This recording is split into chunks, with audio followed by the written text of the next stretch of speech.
ভাবার সময় পেরিয়ে যাচ্ছে, ভগবান মাথা দিয়েছে ভাবার জন্য। যেমন পাখা পড়ে থেকে থেকে জং ধরে যায়, ইলেকট্রিকের যন্ত্র আর চলে না, আমাদের বুদ্ধি পড়ে পড়ে জাম লেগে গেছে, আর চলবে না কিছু। কেমন জাম লেগেছে বলবো, মানে আমাদের বুদ্ধি কেমন জাম লেগেছে, এটা ছোট ছোট প্রমাণ দিই বাবার সামনে। বাঘ কি প্রাণী? এই বাঘ মাংসাশী প্রাণী। হরিণ কি প্রাণী? তৃণভোজী প্রাণী। মানুষ কি প্রাণী? বায়োলজি যারা পড়েছে জিজ্ঞেস করবেন মানুষ কি প্রাণী? শাকাহারী, তাই তো?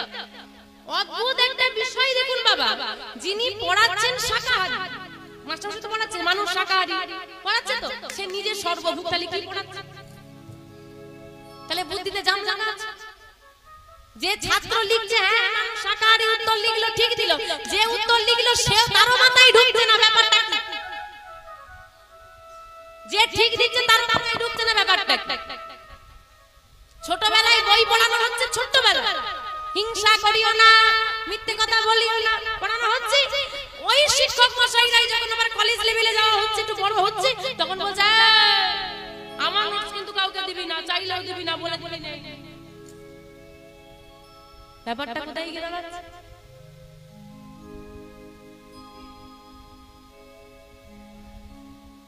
সনাতন ধর্মের মানুষ বাবা,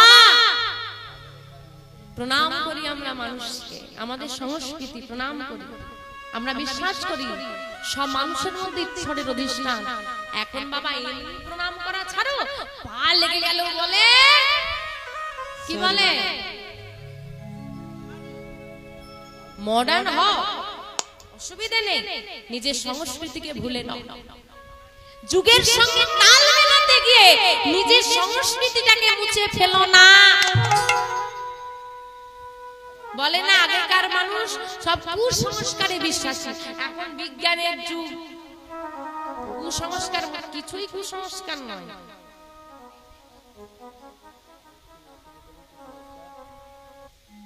কিছুই কুসংস্কার নয়, সবই আছে, শুধু তুমি মানো না। জীবনটা অনেক পাল্টে যাবে যদি আমরা মানতে পারি, জানতে পারি।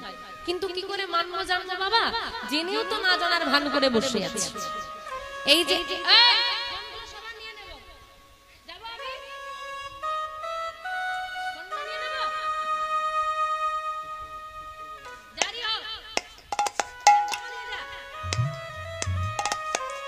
এই যে বাবা ফোনের ব্যবস্থা দেখো কি অবস্থা। আগেকার মায়েরা ছেলেদেরকে যখন খাওয়াতে বসতো কত মেরে ধরে ঘুরে খাওয়াতো, ফোনটা রেখে দিয়ে মাও দেখছে ছেলেও দেখছে, চলো খাওয়া দাও। এখনকার বাচ্চারা এমন হয়ে গেছে, চলো ফোন দিয়ে দাও, চুপচাপ বসে আছে, না দাও তো চিৎকার করে পাঠিয়ে দিচ্ছেন। মাও সেরকম হয়ে গেছে, চলো নিয়ে নাও। অনেক বাকি আছে বাবা। এই যে কীর্তন শুনতে এসেছো মা, এর আগেও তো শুনেছো, জানো তো গুরুচরণ আশ্রয় করতে হয়, কি জানা আছে? তোমার জানা আছে গুরুচরণ আশ্রয় করতে হয়, গলায় তুলসীর মালা পরতে হয়, জানা আছে? তো পরনি কেন? জানি তো পড়তে হয়, তবু পড়বো না, করবো না। তা যে জানে না তাকে জানানো যায়, যে বোঝে না তাকে বোঝানো যায়, জেনে না জানা ভান করে তাকে কি করে বোঝাবে? গৌর হরির আবির্ভাব তিথি দোল পূর্ণিমা, নিতাই চাঁদের আবির্ভাব তিথি কি বললাম? নিত্যানন্দ ত্রয়োদশী, ভীম একাদশীর একদিন পর জেনে নিলেন, এবার বাড়িতে গিয়ে পালন করো। কি করে পালন করতে হবে? যারা একাদশী পালন করে, বছরে 25টা একাদশী, অনেকে আছে সবগুলো পালন করে, আবার অনেকে আছে বিশেষ 4টে একাদশী পালন করে। ভীম, পার্শ্ব, স্বয়ং, উত্থান। যারা মোটামুটি কম বেশি একাদশী পালন করে তাদের কে চরণ ধরে অনুরোধ, এই দুটো দিন একাদশী রূপে পালন করবেন। যারা করেন না, আমি চরণ ধরে বলে যাই, চরণ ধরে নিবেদন করে যাই, এই দুটো দিন অন্তত খুব কম করে নিরামিষ আহার সেবা করবেন। জানেন না এই দুটো দিন আমাদের সনাতন ধর্মী মানুষদের কাছে কত বড় দিন। এই দিনে, এই তিথিতে আমরা আমাদের ভাগ্য আকাশে নিতাই গৌরের মতো দয়াল হরিকে পেয়েছি, এটা আমাদের সৌভাগ্যের দিন, এটা আমাদের গর্বের দিন, এটা আমাদের আনন্দের দিন, ছাই পাশ খাওয়ার দিন নয়। মানো হরি হরি যতই বলো না, হরি কানে কম শুনে তাই সাড়া দেয় না। সাধনা করলে তো আসবে। যাওয়ার সময় বলে যাচ্ছে ঠাকুর ইন্টারভিউ দিতে যাচ্ছি, চাকরিতে যেন পাশ করে যাই, চাকরিটা হয়ে যায়, 50 কেজি বাতাসা হরি লুটে দেবো, চলে এরার সময় চাকরিটা হয়নি। তোমাকে বলেছিল বলে হয়নি, অন্য মন্দিরে যাবো তোমার কাছে আর আসবো।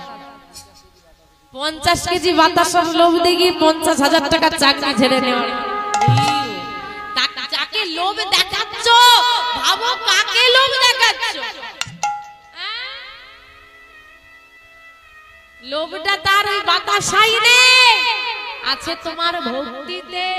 শুধু একটু চোখের জল দিয়ে ডাকো, তোমার কি প্রয়োজন, কখন প্রয়োজন সেটি জেনে বসে আছে। তোমার কখন কি লাগবে সেটা তার থেকে ভালো কেউ জানে না। আর অসময়ে যদি তুমি পেয়ে যাও, অসময় যদি তুমি পেয়ে যাও, দশাটা কিরকম হবে? অসময় পেয়ে গেছে, অসময় দিয়ে দেওয়া হয়েছে। বড় হলে দেওয়া উচিত ছিল, ছোটবেলায় পেয়ে গেছে, বিগড়ে গেছে। হরি বল হরি বল। ও মা শোনো, এক ব্যক্তির কথা শোনো। এক ভিখারি ভক্ত, কিন্তু ভিখারি দাঁড়িয়ে দাঁড়িয়ে ভিক্ষা করে, খুব কষ্ট করে তার সংসার চলে, খুব কষ্ট। এত কষ্ট করে সংসার চলে, তার কষ্ট আর দেখা যাচ্ছে। লক্ষ্মী দেবী উপরে বসে বসে দেখে প্রভুকে বলছে, তোমার কি এতটুকু মায়া দয়া নেই? তোমার ভক্ত এত কষ্ট করে, তুমি কি তাকে একটু সাহায্য করতে পারো না? লক্ষ্মী, যার ঠিক যে সময় পাওয়ার জন্য উপযুক্ত সময়, সে ঠিক সেই সময় পেয়ে যাবে। তার আগে তুমি যতই দৌড় ঝাঁপ করো না কেন, পাবে না। আমাকে বোঝাতে এসো না, আমি জানি না, তুমি তাকে সাহায্য করে দাও, ব্যাস আমি বুঝে নেবো তারপর কি। আরে কি সাহায্য করব? ওর এখন কপালে নেই, ও পাবে না। আচ্ছা পাবে না তো অত কিছু তোমাকে জানতে হবে না, তুমি আমার কথা মতো কাজ করো। আচ্ছা বলো কি করব? লক্ষ্মী দেবীকে বোঝাতে হবে যে সময়ের জন্য অপেক্ষা করতে হবে। আচ্ছা তুমি বলো কি করব? একটা বড় টাকার বস্তা সামনে ফেলে দিলে, ঠিক আছে, সাহায্যটা ভালো হবে না? আচ্ছা ঠিক আছে, তাই করি। ভগবান একটা টাকা ভর্তি বস্তায় ভিক্ষুকের কাছে, ফাঁকা রাস্তা দিয়ে দুপুরবেলা হেঁটে হেঁটে যাচ্ছে, ফাঁকা রাস্তা, দুপুরবেলা কেউ কোথাও নেই, সামনে বস্তাটা ফেলে দিয়েছে। এখন ভিখারি যা পেয়েছে সেগুলো দেখতে দেখতে যাচ্ছে আর চিন্তা করছে, সারা দিন ভিক্ষা করি, কি বা পেলাম, কিভাবে আর এতদিন চলবে, এখন আর কেউ ভিক্ষা দিতেই চায় না। আচ্ছা আমি সুস্থ মানুষ, ভিক্ষা করি, কেউ ভিক্ষা দিতে চায় না, আমি যদি অন্ধ সেজে ভিক্ষা করতে পারি তাহলে সবাই দেবে। কিন্তু আমি তো অন্ধ নই, তাহলে অন্ধ হলে তো প্র্যাকটিস করতে হবে। তাই এই রাস্তাটা ফাঁকা আছে, কেউ কোথাও একটু অন্ধ হয়ে হাঁটা চলা করা, একটু প্র্যাকটিস করে নেওয়া যায়। বাবা চারিদিক চলে এলো, চোখ চেয়েছে, যেইখানটায় টাকার বস্তাটা পড়ে আছে ওই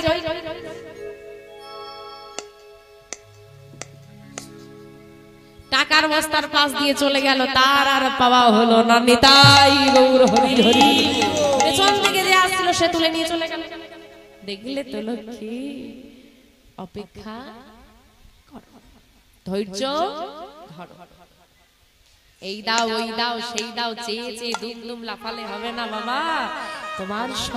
তোমার সঙ্গে কি হবে সেটা আগে থেকে লেখা আছে, ভাবা আছে।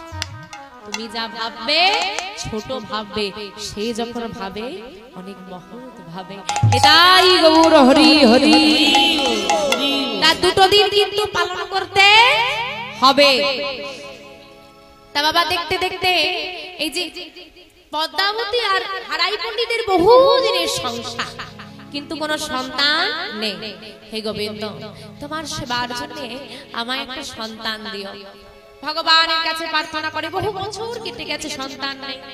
দেখতে দেখতে গৌর গোবিন্দকে পায় মা গর্ভবতী হয়েছে। আর গর্ভবতী হয়েছে, ধীরে ধীরে গর্ভের মধ্যে বেড়ে উঠছে সন্তান। দেখতে দেখতে 10 মাস 10 দিন পূরণ হয়েছে। যেই না পূর্ণ হয়েছে কি হলো গো আজ শুভ দিনে শুভ ক্ষণে ও মামা নিতাই চাঁদের আবির্ভাব হচ্ছে টুলু ধনি না উলু ধনি উলু ধনি আজ জনম লভে আজ শুভ দিনে শুভ ক্ষণে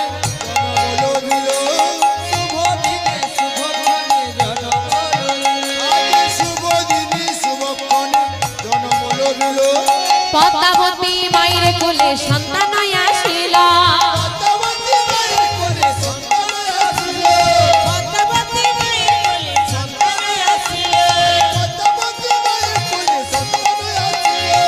আনন্দ আর ধরে না আনন্দ আর ধরে না ঘরে ঘরে উলো ধ্বনি আনন্দ আর ধরে না উলো ধ্বনি ওই না ঘরে ঘরে শঙ্খ ধ্বনি আনন্দ আর ধরে না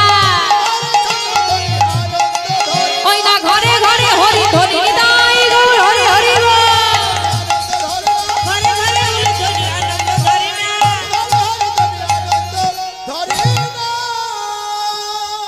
চলুন বাবা এবার ওই যে পদটা গিয়েছিলাম তার আরেকটি শব্দের বিশ্লেষণ এবার হবে রাঢ় দেশ বলেছিলেন রাঢ় দেশ নাম এক চক্রগ্রাম হারাই পণ্ডিত ঘরে শুভ মাঘ মাস শুক্লা ত্রয়োদশী জন্মমেলা হলধরে হলধর শব্দটা বাকি আছে আর রাঢ় দেশ শব্দটা বাকি আছে রাঢ় দেশ শব্দের অর্থ কি যে অঞ্চলে বৃষ্টিপাত হয় না চাষাবাস হয় না মাটি রুক্ষ মাটি শুষ্ক এলাকা সেখানটাকে বলছে রাঢ় দেশ তাহলে বাবা এখান থেকে আমরা পরিষ্কার প্রমাণ পেতে পারি যেই সময় নিতাই চাঁদের আবির্ভাব হয়েছিল বীরভূমের ওই এলাকায় চাষবাস হতো না আর চাষবাস না হলে কি হবে গো দুর্ভিক্ষ দেখা দেবে অনাহার দেখা দেবে ঘরে ঘরে চিৎকার যেখানে নিতাই চাঁদ এলো কি হলো গো চৈতন্য ভাগবতে বলছে সেই হতে রাঢ় দেশ সর্ব সুমঙ্গল দুর্ভিক্ষ দারিদ্র দোষ খণ্ডিল সাগর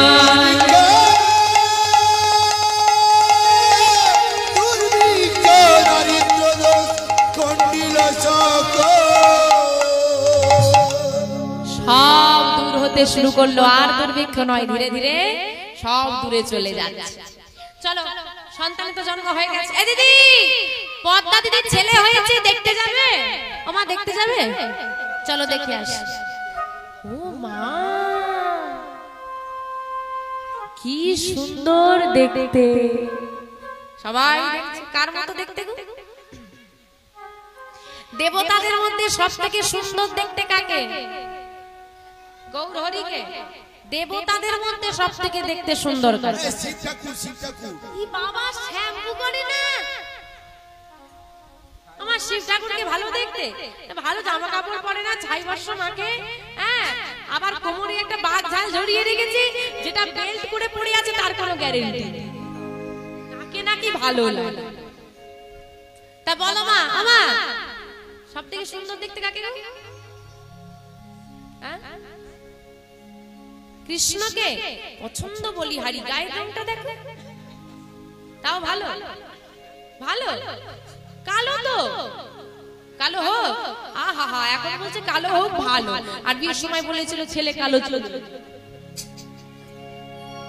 বলো বলো দেবতাদের মধ্যে সবথেকে সুন্দর দেখতে কাকে ওই যে সকলের মামা কে গো হ্যাঁ চন্দ্র চন্দ্র দেবতা বলেন আরে চাঁদ বানাবো কেন বলে আজকে যে ছেলেটার জন্ম হয়েছে না বলছে চাঁদ ও লজ্জায় মুখ লুকায় ভাবো চাঁদ চাঁদ হচ্ছে দেবতাদের মধ্যে সবথেকে সুন্দর দেখতে সেও লজ্জায় মুখ লুকিয়ে নিয়েছে কত সুন্দর দেখতে এখন বাকি প্রসঙ্গগুলো আসে কৃষ্ণ বলছিলেন না সে ভগবান আমি বলেছি দেবতা দেবতাদের মধ্যে আর ভগবানকে মিলিয়ে ফেলে আর যারা ভোলানাথ বলেছিলেন দেবাদি দেব দেবতাদের দেব তারা ব্রহ্মা সৃষ্টিকর্তা বাইকে পছন্দ করবে না বলছে বয়স টয়স হয়ে গেছে তামা এত সুন্দর দেখতে সবাইকে নজর দিচ্ছে এখন কি করা যাবে সবাই বলছে কি সুন্দর দেখতে নজর দিচ্ছে কি করবে গো কালো টিপ যাও দিয়ে দিয়ে এসো মা কি করেছে আঁচল দিয়ে ঢেকে রাখছে গো সরিয়ে নিচ্ছে আরে সবাই বলছে অনেকদিন পর সন্তান হয়েছে আদরে ছেলে হয়েছে শুধু ঢেকে নিচ্ছে।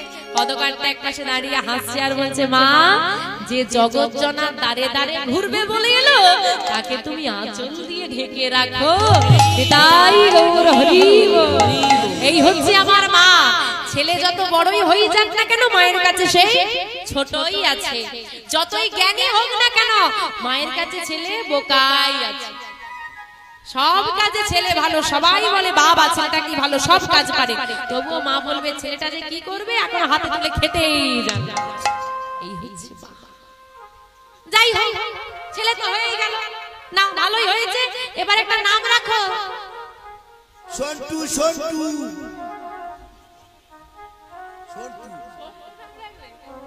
আমার নামটা পছন্দ হয়েছে তোমাদের? পছন্দ হয়নি? এটা তোমরা তাহলে একটা নাম বলো।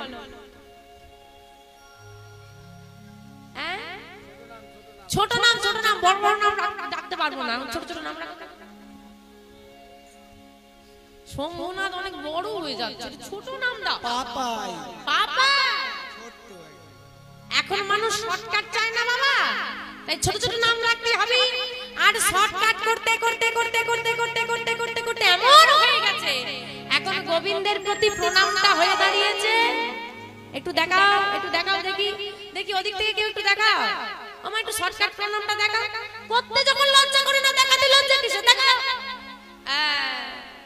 নাকের ডগায় ঠেকে গেছে, আর উঠবে না। হরি বল, হরি বল। ওইসব লোক দেখানো ভক্তি করে কোনো লাভ নেই। ভগবানের প্রতি প্রণাম এখন এক আঙ্গুলে বন্দী। গোবিন্দ যদি জানতো তাকে এক আঙ্গুলে প্রণাম করা হয়ে যাবে, একটা হাতই বাদ দিয়ে দিয়ে এক হাতে কাজ হয়ে যাচ্ছে, তো দু হাত দিয়ে কি? সত্যি মানুষের কি মানসিকতা। ভগবানকে একটু ভক্তি করব, দুটো হাত দিয়েছে একটু প্রণাম করব, তা না এক আঙ্গুলে। এখন যে প্রথম দেখবে, যে জানে না, সে চিন্তা করবে কি হলো, লোকটা পাগল, না হাতের আঙ্গুলের সমস্যা আছে, না ব্যায়াম করছে, না কি করছে, বোঝা বড় মুশকিল। আপনি এবার আমাকে বলবেন, ও মা, বড় বড় কথা বললে হবে না। ওই আমার বাড়ি থেকে অফিস যাওয়ার পথে 10টা মন্দির পড়ে, নেমে নেমে প্রণাম করতে করতে অফিস থেকে বাড়ি ফেরার সময় হয়ে গেছে। এটা কি করতে হবে?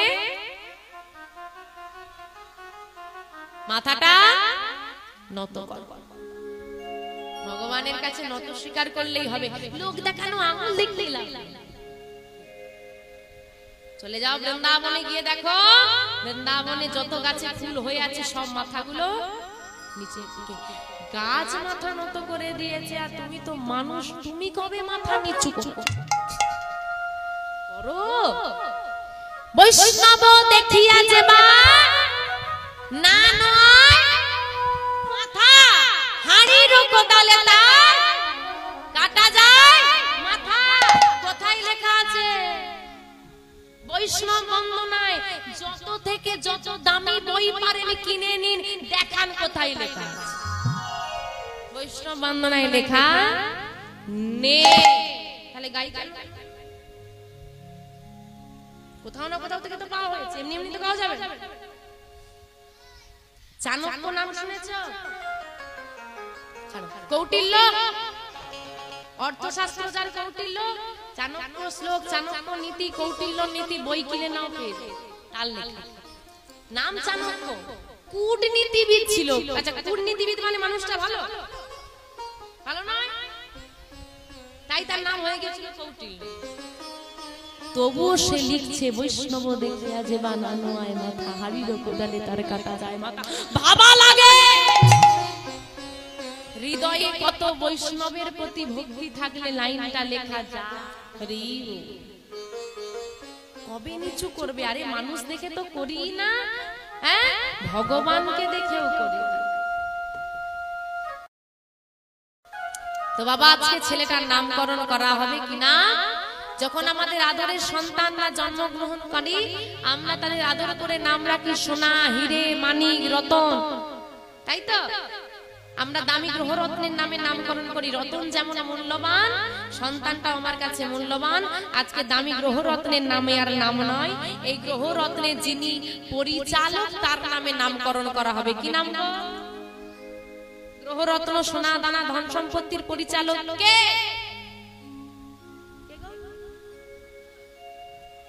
আরে ভগবান তো প্রধানমন্ত্রী। প্রধানমন্ত্রী কি টাকা পয়সা চাই না? টাকা পয়সা হিসাবপত্র কে রাখে গো? অর্থমন্ত্রী। তা ভগবানের অর্থমন্ত্রীর নাম কি? কুবের। কি না? কুবেরের ধন বলে না? কুবের হচ্ছে সব গ্রহরত্নের পরিচালক। যদি কেউ কুবেরকে সন্তুষ্ট করতে পারে, কেউ তার কোনোদিন অর্থের অভাব হবে না। আজকে ছেলেটার নাম রাখা হয়েছে কি নাম গো? কুবের। দেখতে দেখতে বাবা মায়ের আদরের ছেলেটা বড় হয়। 12 বছর বয়স হয়ে গেল। আর বাবা ছেলেটা হয়েছে একটু অন্যরকম। আর 5টা বাচ্চার মতো নয়। মায়ের চিন্তা পড়ে গেছে ছেলে কেন অন্যরকম। একটা মাত্র ছেলে, তাও আবার বাঁকা স্বভাব। কিরকম? ডুগডুগি বাজিয়ে খেলা লাগাতে আসে, বাচ্চারা ছুটে যায়। কুবের ঘর থেকে বের হয়। যদি কোথাও থেকে কৃষ্ণ নামের ধ্বনি শুনতে পায়, পাগলের মতো ছেলে ঘর ছেড়ে চলে যায়। লক্ষণ ভালো নয়। আজ সকাল বেলায় উঠে মাকে বলছে, মা ও মা, কি হলো? আমি খেলা করতে যাব, বন্ধুরা এসেছে। আজকে আর যেতে হবে না, অনেক বেলা হয়ে গেছে। না না না, সবাই যাচ্ছে, আমিও যাব না।